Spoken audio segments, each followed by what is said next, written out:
Hi, thank you so much for tuning in again. The last episode, I introduced you to Mr. Andrew Mura, who is a licensed advocate of the High Court of Kenya, who specializes in conveyancing and commercial transactions as well as arbitration. Not so much litigation anymore. And so I'm going to be diving right into why he's here.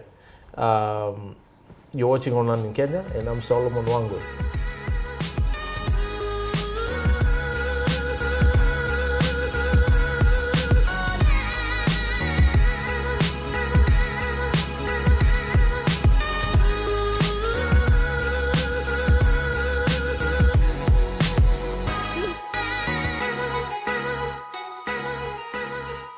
So Andrew, I'll start you right from the beginning.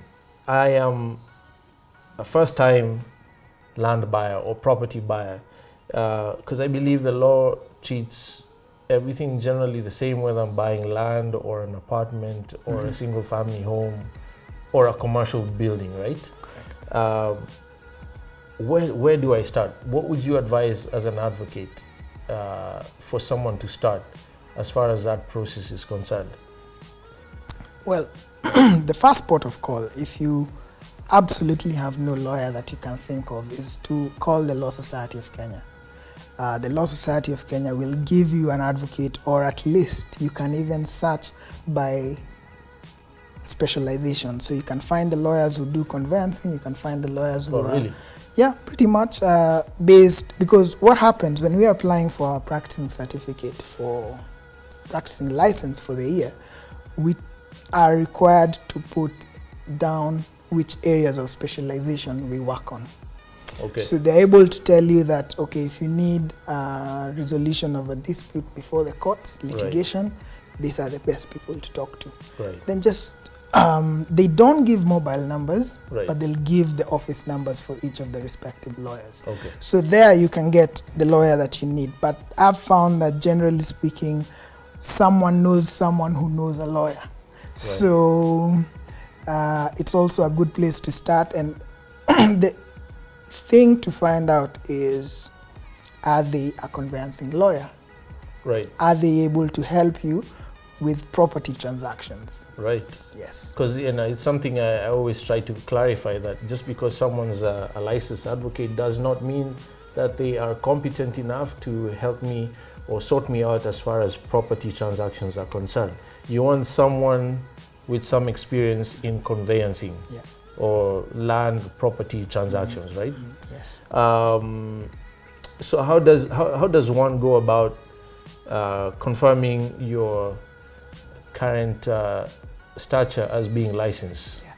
So again, I would ask that every lawyer that you speak to, every advocate that you speak to, provides you with we call it a P105 number. A P105 number is essentially the practicing number of that advocate, as at the point at which they were admitted to the bar.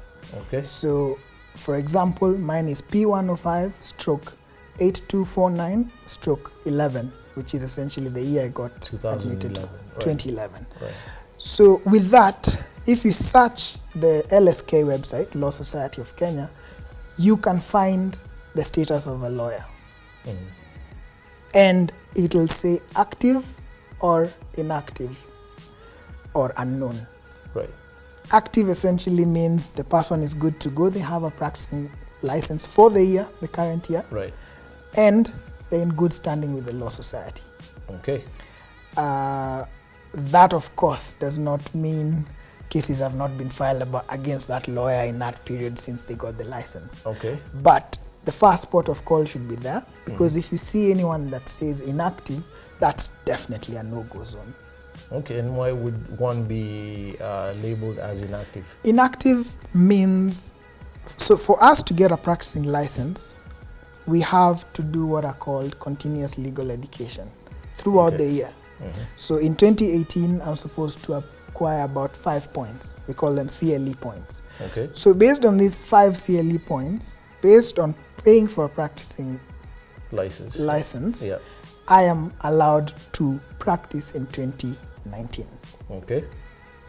Now, if I don't get that practicing certificate, ideally everything I do And this is the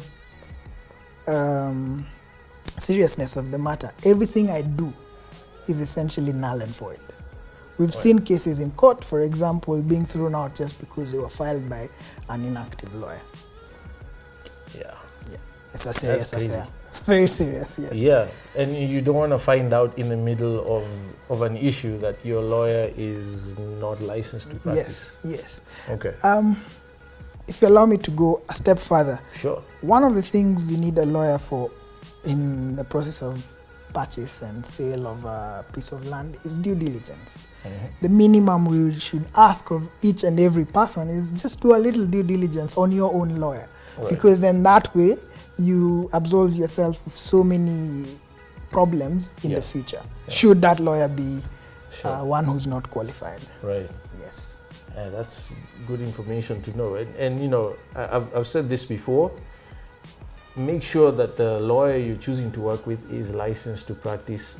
And as you've heard it from the advocate himself, for the year, they have to pay for a license to practice every single year, right? So ask them for that license, a copy of that license, as well as your practicing number, right? Correct. Which will basically make reference to the year they got admitted to the bar. I can't stress that enough, guys. We've had issues in our family where we worked with a lawyer, very well known, very respected, actually knew him from so-called church circles, and they screwed us up majorly. And the fault was ours because we went on trust because of how we got to know the person. But in essence, they falsified certain information to the Kenya Revenue Authority regarding a property transaction.